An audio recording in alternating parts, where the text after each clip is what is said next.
Toda a existência, tudo que nós conhecemos, começou com uma explosão de um pequeno círculo da cabeça da ponta de um alfinete.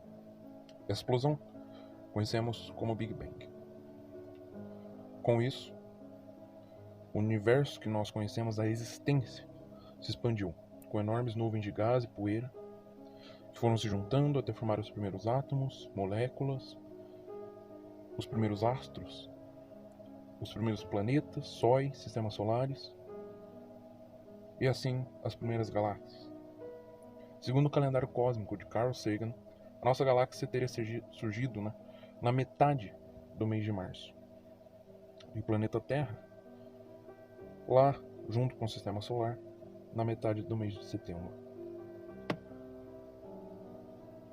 Com isso, nos primeiros anos da Terra, nós éramos apenas uma bola massiva em chama. Porém, com o passar de milhões de anos, cometas supermassivos que carregavam gelo e água em sua composição começaram a cair aos milhares na Terra, resfriando. E o mar de lava agora abre lugar para muita água em cima da superfície. Quando as águas vão minguando, um grande continente único, que chamamos como Pangeia, surge. Depois, esse continente vai se separando até chegarmos no formato que conhecemos hoje do planeta Terra. Com isso, os primeiros seres vivos surgiram encrustados em rochas, lá no fundo dos oceanos. Com isso, eles foram subindo cada vez mais para a superfície. Depois surgiram os peixes e os anfíbios. Foram os primeiros animais a conseguirem colocar o pé em terra firme. Com isso, eles foram se adaptando até se tornar os répteis, as aves e os mamíferos. E com a grande extinção de dinossauros se abriu várias possibilidades e os mamíferos foram os privilegiados. E depois dos macacos, viemos nós, os seres humanos. Com isso, nós vivíamos como nômades, caçando, buscando, se apropriando de um lugar, consumindo os recursos naturais de lá e depois indo procurar outros recursos em outras terras. Porém, tudo iria mudar quando uma das mais antigas civilizações descobriu o modo de plantar e colher, e assim se estabelecer em um lugar só e criar harmonia, a família e, por fim, a sociedade, os pequenos vilarejos que depois se tornaram grandes impérios. Um exemplo clássico disso é uma das civilizações mais antigas que conhecemos, a egípcia. Com isso tudo, várias civilizações foram sendo criadas, principalmente na África, Ásia e na Europa. E o nosso foco fica nesse último continente, quando na Grécia surgiu maneiras de responder uma pergunta: o que é a verdade?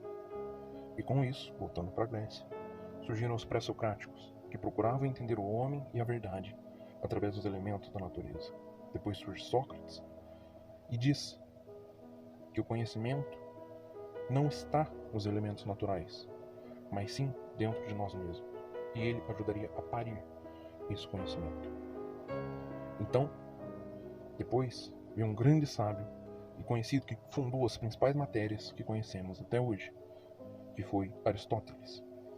Aristóteles criou a matemática, com ela a música e as artes que hoje conhecemos como liberais, as 7 artes liberais que, segundo Sócrates, levaria a gente a realmente saber quem somos, onde estamos e, por fim, responder o que é a verdade. Portanto, na Grécia, começa o modo de procurar a verdade através da razão e da ciência. Porém, ao mesmo tempo, do outro lado, no Oriente Médio, perto de Jerusalém, surgiu o profeta Abraão, que dizia receber mensagens diretamente de Deus e assim passava pelo povo.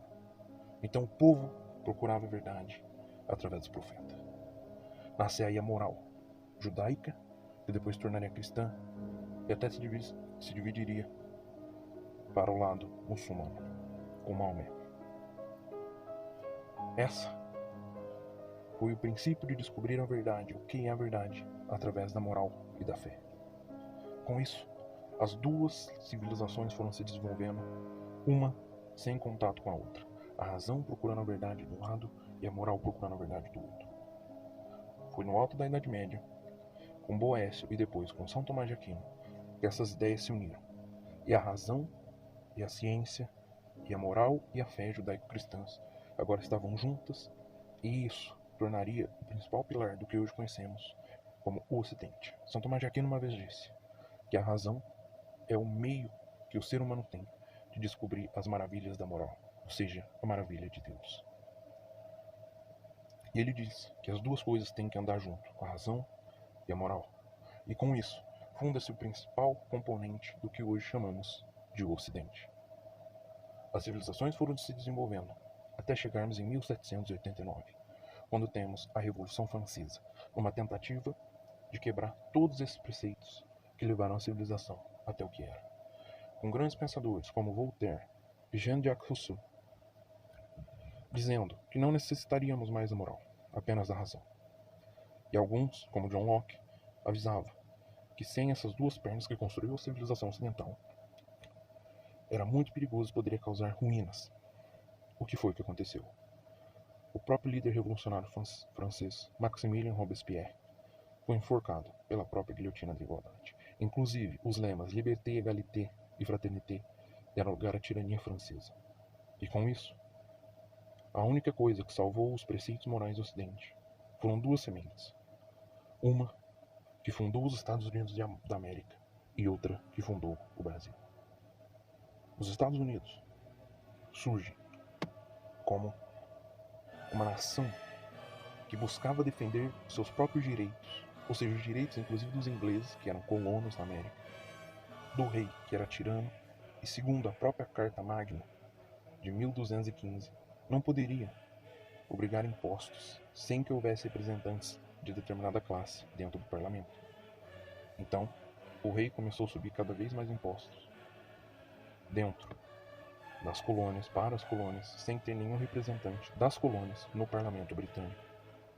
Com isso, o rei desobedecia a Carta Magna. Portanto, a Revolução Inglesa, diferente da Revolução Francesa, foi para manter os seus próprios valores, suas ideias e o que levou a Inglaterra a ser um grande país.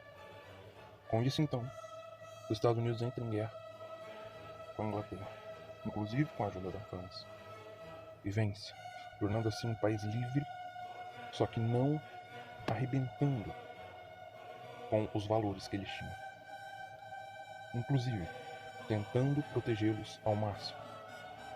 Então, os Estados Unidos queriam mais do que uma democracia. Eles queriam uma república, e uma república verdadeira, com troca de poder e divisão de poder, usando como isso um dos pensadores Voltaire, provando que mesmo com ideias revolucionárias, ainda há coisa que pode se aproveitar destes iluministas.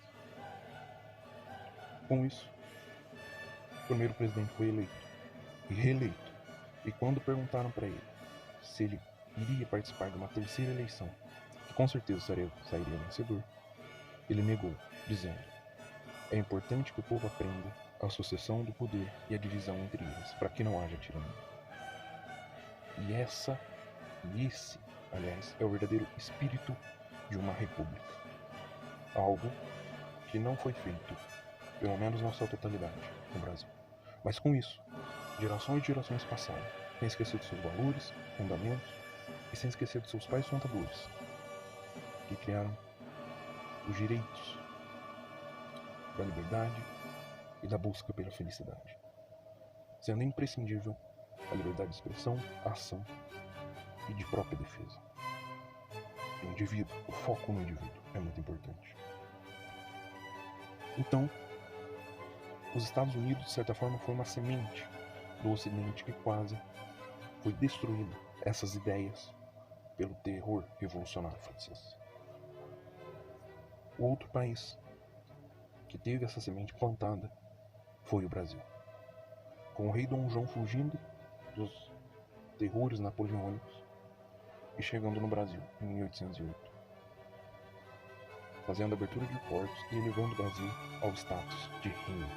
Ou seja, agora o Brasil tinha voz perante a Europa e perante o mundo, conquistando assim, primeiro, a independência econômica antes da política. Dom João, então, favoreceu o comércio, criou novas estradas, produtos novos começaram a ser vendidos, os inícios das indústrias, da grande agricultura brasileira, que até hoje sentimos reflexo. Porém, os teores revolucionários franceses chegariam também em Portugal, e com a Revolução Liberal do Porto, Dom João foi obrigado a voltar, e não queria, pois dizia que preferia o Brasil do que o próprio Portugal. E, portanto, ele volta em lágrimas, porém deixa seu filho, Pedro I. Pedro I, depois de resistir a muitas pressões para sua volta também em Portugal, é incentivado pela província de São Paulo, depois do Rio de Janeiro, Minas Gerais e todas as outras que constituíam o Brasil, a ficar, com isso, declarando o que ficou conhecido como o Dia do Fico. E com isso, se manteve no Brasil. E a ideia inicial, por exemplo, de José Bonifácio, que na época do Dia do Fico era vice-presidente da província de São Paulo, a ideia dele era que o Brasil continuasse como reino, e Portugal não quis. Não Portugal em si como nobreza, mas os revoltosos não queriam. Portanto, não se achou-se outro jeito senão a separação e a independência do Brasil. Com isso, no dia 2 de setembro, com Pedro procurando mais apoio na província de Minas Gerais, deixou então como regente a primeira mulher que realmente governou o Brasil, a princesa Leopoldina, antes mesmo do Brasil se tornar independente. Mas, junto com Bonifácio, que era ministro de confiança de Pedro e primeiro-ministro brasileiro, a ocupar um cargo público. Ela se senta e o conselho, que na época foi instaurado, decide pela separação final do Brasil com Portugal. Assim, Leopoldina e José Bonifácio escrevem uma carta e, junto com a carta da proclamação da independência, as enviam para Pedro, através de um emissário. O emissário, ao chegar em São Paulo, pois Pedro já estava retornando para o Rio, saiu de Minas, passou por São Paulo, já estava chegando no Rio, entrega para Pedro a carta no dia 7 de setembro. Ele lê todas e assina a ata da proclamação da independência, levantando o braço e dizendo: larguem suas braçadeiras, soldados. Viva a separação e a independência de Brasil com Portugal. A partir de agora, nossos laços estão quebrados. E então, o Brasil se tornava, naquele momento, em 7 de setembro de 1822, independente. E logo surgiriam as preparações para o novo império. Então, José Bonifácio se junta com o grande pintor Jean-Baptiste Debré para criar a bandeira do Império Brasileiro, que até hoje, mesmo depois do golpe da República, se mantém a mesma, ou pelo menos com sua base sendo a mesma. Com isso, ele se junta com Jean-Baptiste Debré e cria uma bandeira imperial, com o verde simbolizando a família de Orleans e Bragança, a família de Pedro, o amarelo simbolizando a família de Habsburgo, a da Leopoldina, e com o símbolo da Cruz de Cristo, que remetia aos nossos antecessores de Portugal, fazendo assim que nem os Estados Unidos, não ocorrendo uma quebra de princípios, apenas uma separação política, social e econômica, e relembrando de onde viemos para sabermos para onde vamos. Com isso, também foi colocado em volta da Cruz de Cristo uma aura azul com 19 estrelas prateadas e brancas, que simbolizavam as 19 províncias do agora Império Brasileiro. Depois de muitos conflitos com Pedro, pela Constituição e por, digamos, a pulada de cerca de Pedro, principalmente com a Marquesa de Santos, José Bonifácio se demite e Pedro exila ele junto com a sua família na França. Com isso, o Pedro pega os próprios rascunhos da Constituição que o Bonifácio estava preparando e, com base nesses rascunhos, cria a Constituição do Império do Brasil. Agora, o Brasil era um país monárquico e com 4 poderes: executivo, legislativo, judiciário e um moderador. Vale ressaltar, o moderador não é um poder tirânico, ele é um moderador, ele é moderado pela própria Constituição e pelos outros poderes, não havendo tirania. Inclusive, o único papel do poder moderador era o veto do imperador e a indicação depois para o presidente do Conselho de Ministros, já no segundo reinado. Apenas isso. O resto era feito pelos executivos e principalmente pelo legislativo. Porém, as coisas começam a desandar.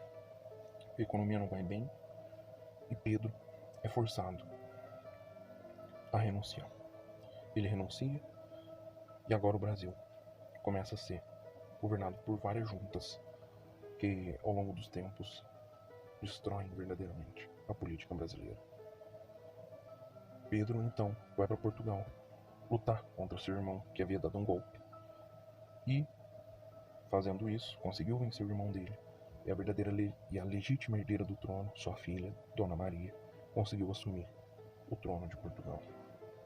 Porém, agora, com tuberculose, Pedro tinha poucos dias, mas mesmo assim, ainda manda uma carta de reconciliação para o seu grande amigo José Bonifácio e pede para que ele volte para o Brasil e seja o tutor do Pedro II, que na época era o futuro imperador do Brasil. José Bonifácio aceita, manda uma carta muito emocionado para ele. A amizade é reconciliada. E Pedro então pede que, dentre os ensinamentos que José Bonifácio baseia em 3 pilares fundamentais: a honra, o patriotismo pelo Brasil e o saber. E José Bonifácio deixa isso incutido em Pedro. E com isso, os anos passam. E as juntas que se formavam nunca conseguiam verdadeiros apoios políticos. E começaram a surgir várias revoltas, como a revolta na Bahia por separação e a revolta por separação no Rio Grande do Sul.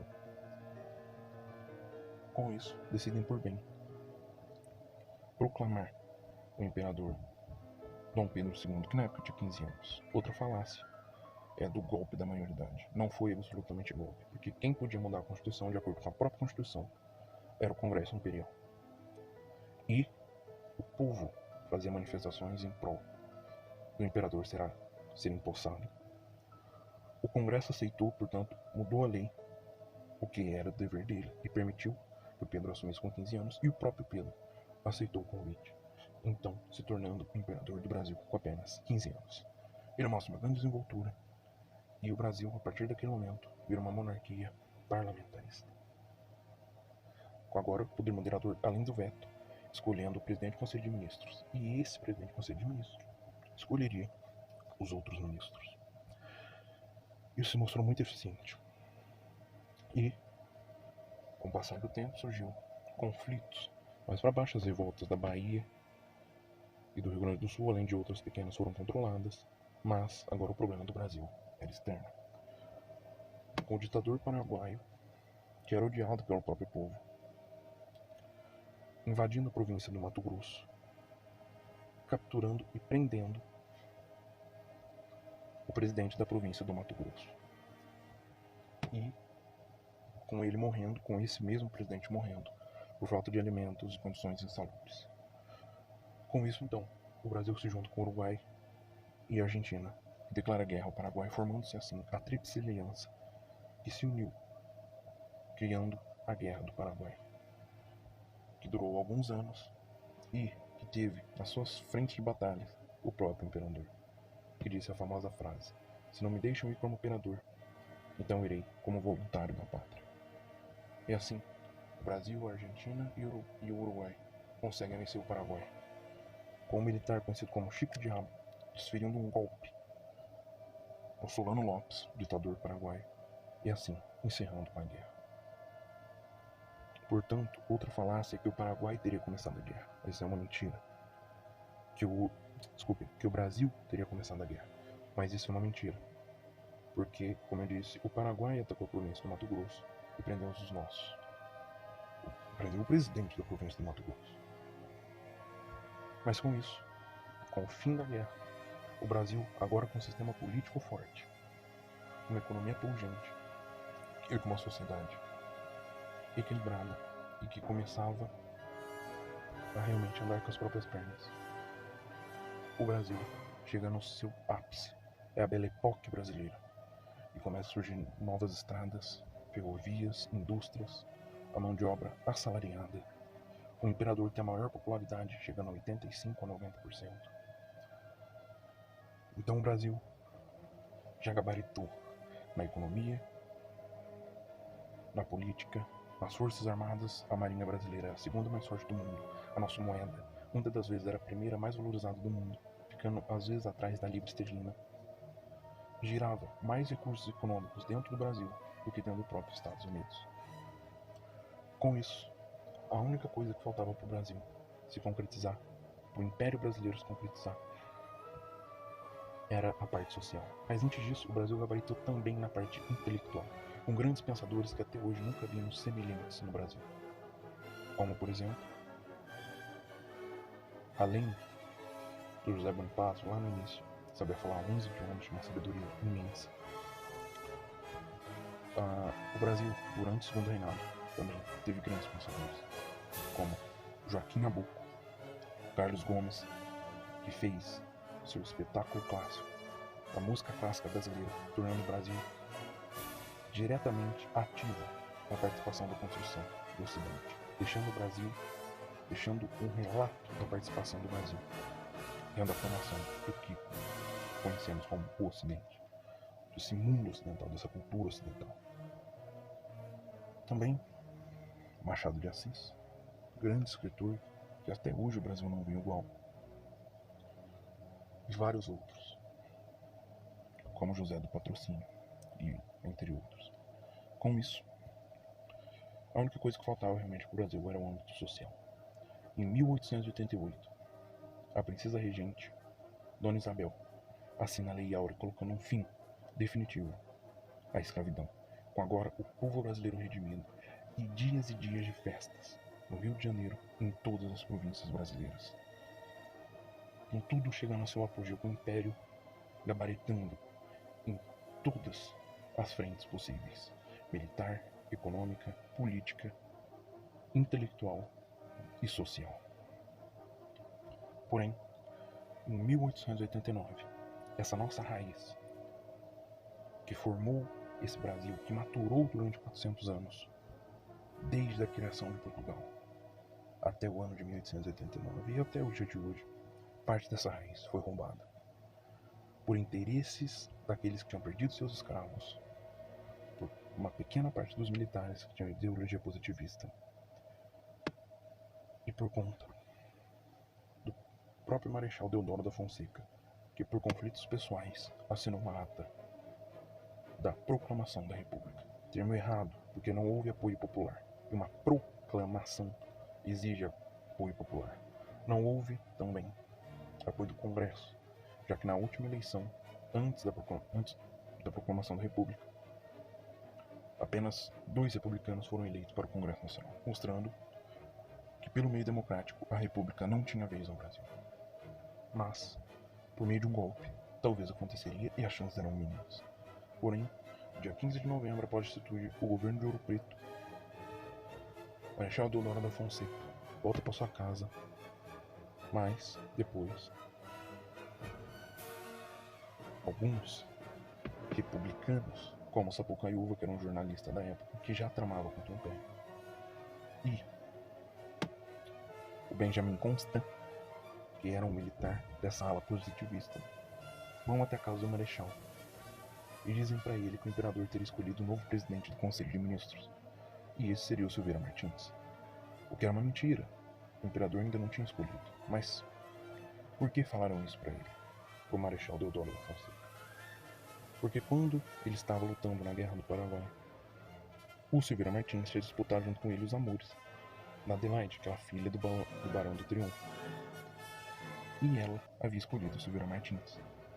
Portanto, quando eles disseram isso, foi a faísca perfeita. E o Marechal, quando ouviu, deu um pulo da cama e disse: não por nada nesse mundo. Então apresentaram a ata da Proclamação da República e ele assinou. Sendo feito assim, na tarde do dia 15 de novembro, a Proclamação da República, que foi feita na Câmara dos Vereadores do Rio de Janeiro. Dali em diante, a República trouxe coisas importantes, como o voto feminino, o voto universal. É verdade. A consolidação dos poderes, da divisão entre os poderes, o voto, agora para eleger o comandante máximo do país. Porém, sem o apoio da própria população. E a res publicae, a coisa pública, começou por um golpe. E isso afastou a política do povo. E por isso, um sistema frágil, como é o republicano brasileiro, no caso. Na verdade, a gente não é nem uma república, a gente pode se dizer, durante o século XX. Durante o século XX, o Brasil é verdadeiramente uma republiqueta. Diferente daquele espírito americano. O Brasil vem numa sequência de decorrentes golpes, conflitos e tiranias. Com a velha república da espada, Floriano Peixoto assassinando milhões de pessoas pelo ideal republicano. Depois, com as famílias criando oligopólios, com os coronéis, que tinham influência total sobre as eleições, o voto de cabresto, o poder do coroné, que por onde você olhava a mão dele estava, o raio de alcance dele é gigantesco, quando você olha a mão dele está ordenando, e o povo com uma venda e não votar. Depois, com as oligarquias que dominaram o governo, principalmente a do café, onde o governo, junto com essas oligarquias, formavam um ciclo vicioso, que não deixava, por exemplo, a industrialização acontecer. Onde é que está a industrialização do Brasil no início do século XX? Ela não está. Como explicar a velha república? Não tem muito o que explicar. É um período estagnado. Depois da velha república, você tem o getulismo, o Estado Novo. Bom, se agora você não tem aquela liga de poderosos, aquelas famílias poderosas, as oligarquias poderosas, agora você tem o monopólio do poder. Se não é as famílias, agora é quem? O Getulião. E com isso, sai o Getúlio, o início de uma democracia, de uma república de verdade, quando vê golpe militar, quando vê ameaças socialistas, quando vê, já no século XXI, roubalheiras frequentes. E você gostou ou não do atual presidente? E esse foi eleito por verdadeira proclamação, que convertido em voto elegeram, por exemplo, Jair Bolsonaro. E com isso, com muitos erros do próprio presidente, do seu governo, da falta de comunicação, você não pode negar que ele tem espírito público e que o que está ao alcance dele, ele faz. Não é à toa que os números não mentem. 3 milhões de empregos só em 2021. 3 milhões e 300 mil pegando o governo inteiro dele. E, mesmo com a pandemia, conseguindo manter a economia girando e os empregos aí. Também, com grande parte do mundo, de certa forma, o mundo ocidental se perdendo um pouco, houve eleição de grandes pessoas de direita, como o presidente americano Donald Trump e o presidente brasileiro, além de presidentes na Europa Oriental, que viveu o terror comunista na pele, na própria América Latina, no Chile, na Argentina. Porém, com a pandemia, tudo isso foi por água abaixo. Por quê? Porque colocaram neles a culpa das mortes, o que é uma inverdade. E, como exemplo, eu vou citar o próprio Estados Unidos, que, durante o mandato de Joe Biden em 2021, morreu mais gente por coronavírus do que em 2020 por Donald Trump. Isso significa que Joe Biden é genocida? Não. Mas isso significa que foi feito um jogo sujo para tentar minar a popularidade dessas pessoas e tentar, de forma suja, tirá-los do poder. De novo, o presidente da República, às vezes do Brasil, Jair Bolsonaro, indica pessoas erradas, se comunica de maneira errada, muitas das vezes falha nas suas medidas, mas de maneira geral, segue defendendo os mesmos princípios que defendeu enquanto era deputado federal, enquanto era candidato a presidente da República e agora que é presidente da República. Com isso, é importante destacar várias coisas. Por exemplo, o que é ser de direita. O conservadorismo, que vem da razão, da busca pela verdade, através da razão greco-romana, dos princípios judaico-cristãos, da moral judaico-cristã, formam o conservador. E o liberal vem das ideias, principalmente de Adam Smith, do governo liberal, de não estar no cangote do povo, de deixar o povo fazer suas próprias escolhas, de deixar o povo empreender, gerar riqueza. Isso, ideia também usada pelo próprio Estados Unidos, que fez eles virarem a grande nação que são hoje. Isso é o liberalismo. Então, conservadorismo junto com o liberalismo formam um liberal conservador, ou o cara que se diz de direita. E defendendo esses princípios, se analisa o repertório político e vê a pessoa que mais está de acordo com aqueles princípios, então se vota nela. E se ela manter esses princípios, por mais que haja alguns erros, é nela que eu vou continuar votando. E que todos deveriam, pelo menos que apoiem essa pessoa, votar. Por quê? Porque assim se constitui política. Sem você ter um chamariz, um líder de paixão, mas você ter um líder que represente os seus valores. E se ele falhar na representação dos valores, você tira ele. Mas se ele seguir essa coluna vertebral de valores, mesmo que haja alguns erros, e você precisa reconhecer esses erros, e colocar numa balança, mas se ele manter sua coerência de acordo com os seus princípios e valores, continue votando nele, continue apoiando ele. É assim que os Estados Unidos aprendeu a fazer, e é isso que a República Brasileira, a Republiquita Brasileira, não ensinou o povo a fazer. Porque a política se afastou do povo em 2013. Grandes revoltas se apoderaram do país, justamente com o povo indignado pela situação política, moral e econômica a que o Brasil se encontrava. Fazendo assim e obrigando a política, depois de mais de 100 anos, se reencontrar com o próprio povo. E a eleição do presidente da República, Jair Bolsonaro, foi consequência disso. E que esperamos que avance essas consequências e que o Brasil assuma e bata no peito a posição global que sempre teve e a importância para o mundo que o Brasil tem. Mesmo assim, crianças, adolescentes, na qual seus pais não passaram esses valores que foram passados a eles pelos seus avós e bisavós, nascem e crescem sem saber de onde vieram. E sem saber, para eles terem essa vida boa ou minimamente confortável que hoje eles têm, foi necessário um esforço de gerações e gerações. Foi necessário os princípios fundamentais como esse liberal conservador que disse. E, com isso não sendo passado, valores começam a deturpar o ideal do Ocidente, gerando assim a consequência onde os próprios jovens, e algumas vezes até mesmo adultos, não sabem quem eles são. Não falam a mesma língua, não têm os mesmos princípios, e isso gera revoltas, quebradeiras e até atos de vandalismo e terrorismo, como foi, por exemplo, o Black Lives Matter, um movimento antifa que quebra tudo, estilhaça tudo, arrebenta lojas. Os ataques contínuos aos valores conservadores e liberais que trouxeram ao Ocidente a ser o que eles são hoje. Por quem?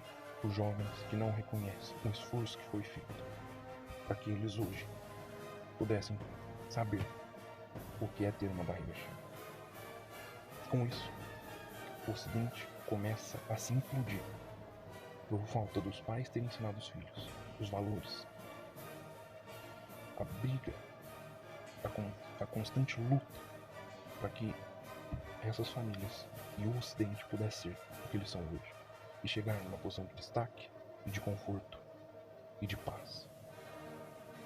Com isso não sendo ensinado, começa um movimento de erupção do tecido social. Enquanto isso, do outro lado do mundo, a China, que não tem os mesmos valores que nós, que responde a um único líder, Xi Jinping, permanece unida em torno desse líder e avançando cada vez mais, com jogos perversos não só na economia, mas também destruindo a moral e os conceitos civilizacionais do Ocidente. Com isso, o Ocidente passa por uma séria crise interna e também externa.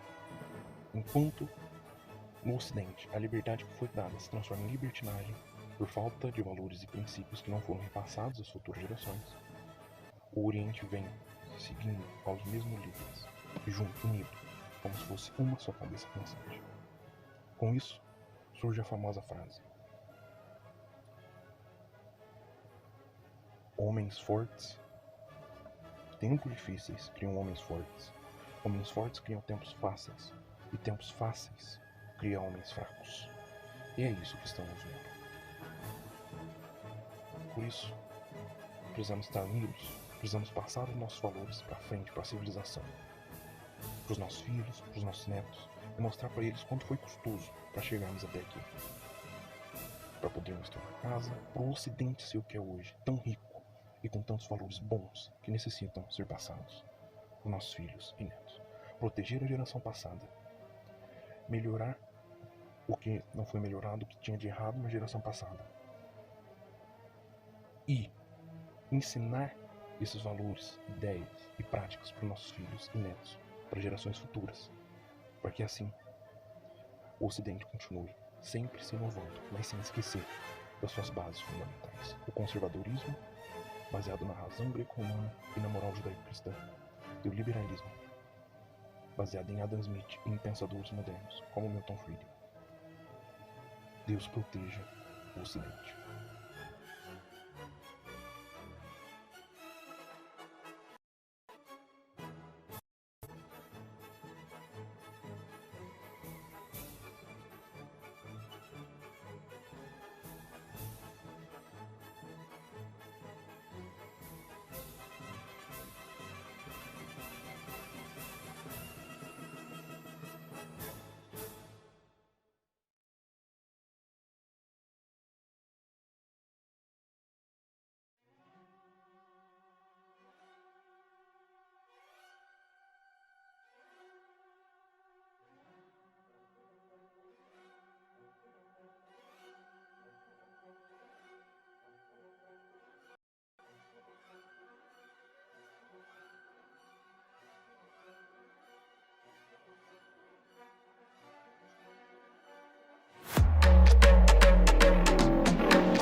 Fundamentalismo científico não é ciência, é farsa doutrinária pra te amedrontar. OMS, Adanon, Fauci, lockdown, globalismo, prepotência, líderes sem voto, você nem viu chegar. 1 milhão de mortos. Até o fim de agosto. Tipo, eu sou a lenda, o profeta da chacina, mas é um poser, que desgosto. O verdadeiro doutor foi calado ainda lá na China. TikTok, quem é? A estatização. O povo padece por falta de informação. O novo normal, acabou o bacanal, a herança iluminista será fatal. Toma aqui a primeira dose, 2, 3, sem ela não tem emprego, não tem compra, só venda. Pros olhos de vocês. Uma mão para o meu peito, que será que eu fiz? Na minha frente um sujeito e um laser no meu nariz. É proibido ficar doente, é proibido se aproximar. Tudo bem, só 15 dias, até a curva baixar. Mantenha a distância, puxa o ar, coloca a máscara, ninguém quer ser perturbado. Baixa a cabeça, estica o pulso, 37 graus, beleza, tá liberado. Essa é a nova era que alguém profetizou. Escravo controlando escravo. Esquece o álcool gel.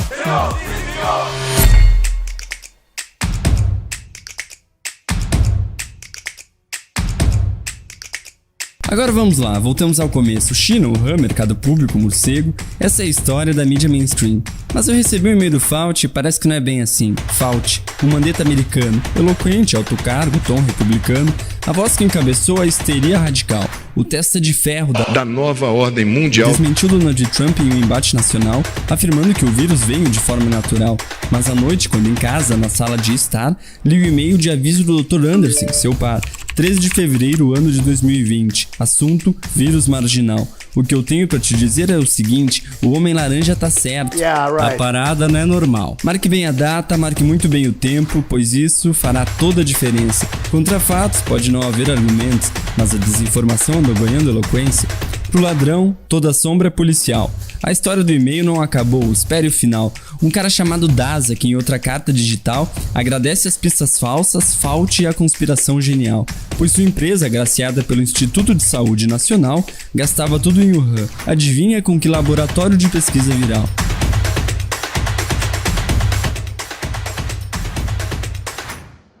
E tem mais alguns detalhes que poderia entrar, como a funcionária que questiona a máscara que deveria usar. Então, doutor Ciência, sem hesitar, responde em privado que em público não quer falar. Fica tranquila, deixa ela em casa. O papo é só pra TV, não pro meus comparsas.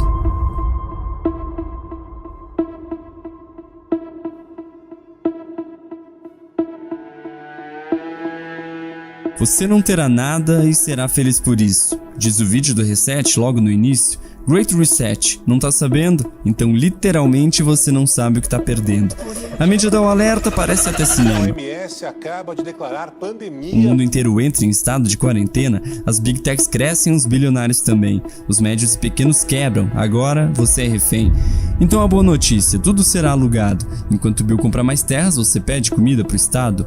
Tudo bem, é só o novo normal. Calma, tenho crédito social, só ganho pão com passaporte sanitário, pra deixar ainda mais claro que você é um...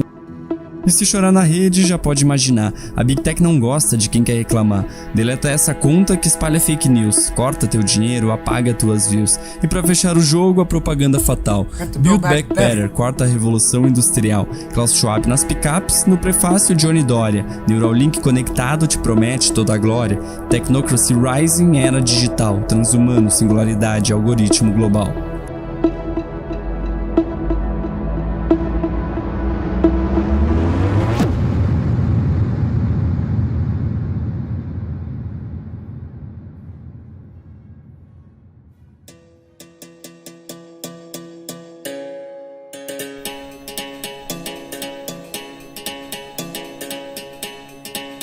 E quem é o Brasil no meio dessa confusão? A peça-chave para a implementação. O Brasil que tem minério, o Brasil que tem comida, água potável, ferro, manganês, bauxita, a vaca leiteira para a Agenda 2030. Afinal, o mundo ainda é tipo Age of Empires. Nióbio é melhor que silício, mas não temos nosso vale. Reação imediata, antes que a China se instale. O cerco tá fechando tipo um Battle Royale. Ah, meu Deus, que o mundo vai pensar de nós, diz o influencer influenciado pelo mágico de Oz. O coitado nem sabe que cumpre a cartilha. Cada tabu que quebra é mais uma armadilha. A hora é decisiva, a hora de acordar. Os agentes estão aqui, já começaram a implementar. Meter nosso anti-reset pro deles não se criar. Revidar o 7-1, deixar a máscara queimar. Temos tudo em casa, 100% independentes, mas ainda não notamos a liderança iminente, esquecendo completamente a nossa própria vocação, a terra prometida, o maior país cristão.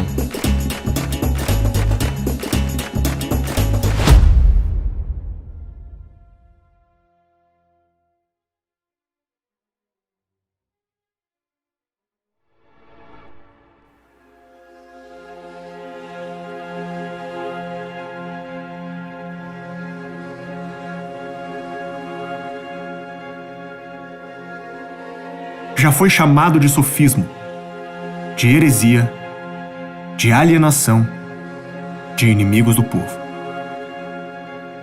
Pode ser chamado de fake news, de desinformação, de discurso de ódio. O combate muda, mas é o único sentido de todo o conhecimento: distinguir a verdade da mentira. Uma indagação tão poderosa que raramente resistimos à tentação de dar uma resposta definitiva, muitas vezes prematura. O que justifica a existência de diferentes culturas, civilizações, religiões, é justamente uma interpretação diferente do que acontece no mundo. Essas visões nos chocam, nos ofendem, nos irritam, nos fazem pensar. Isso só acontece com a liberdade de expressão. Afinal, se ela servisse apenas aos discursos que gostamos, não serviria a ninguém. Não permitir às pessoas falarem o que pensam é não permitir que sejam corrigidas, é não permitir trocar ideias ruins por ideias melhores. É fazer crê-las que estão certas, simplesmente por não poderem falar. E não permitir que todos vejam esse debate é um dos maiores riscos da humanidade. Não faltarão aqueles que prometem responder quem está certo, nos aliviando do fardo desse debate. Não faltarão aqueles que prometem fazer valer apenas as nossas ideias, empurrando cada vez mais a linha que divide o crime da liberdade de expressão.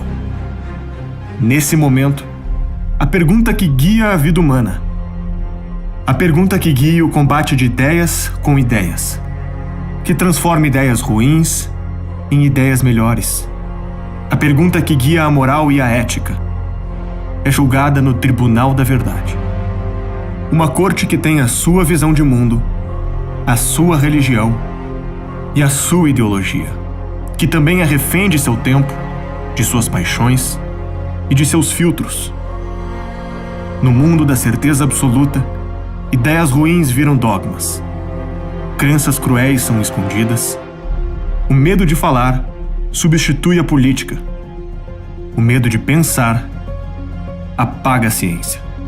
E qualquer um que decida para todos o que é verdade e mentira terá uma responsabilidade maior do que qualquer outro ser humano, a de jamais errar. E quando essa responsabilidade falhar, enfrentaremos as consequências de ter desistido do debate e ingressado no ponto mais complexo da trama: sermos os donos da verdade e escravos da mentira.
I've heard there was a secret chord that David played when he pleased the Lord, but you don't really care for music, do ya? Well, it goes like this: the fourth, the fifth, the minor fall, and the major lift, the baffled king composing hallelujah. Hallelujah, hallelujah, hallelujah, hallelujah.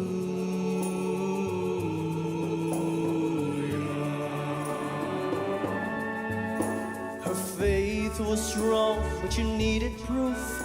You saw her bathing on the roof, her beauty in the moonlight overthrew her. She tied you to a kitchen chair, she broke your throne and she cut your hair, and from your lips she drew the hallelujah. Hallelujah, hallelujah,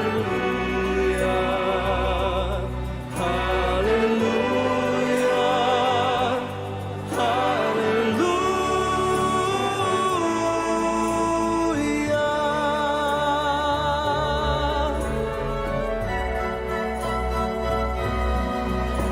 Well, maybe there's a God above, but all I've ever learned from love was how to shoot somebody who outdrew you.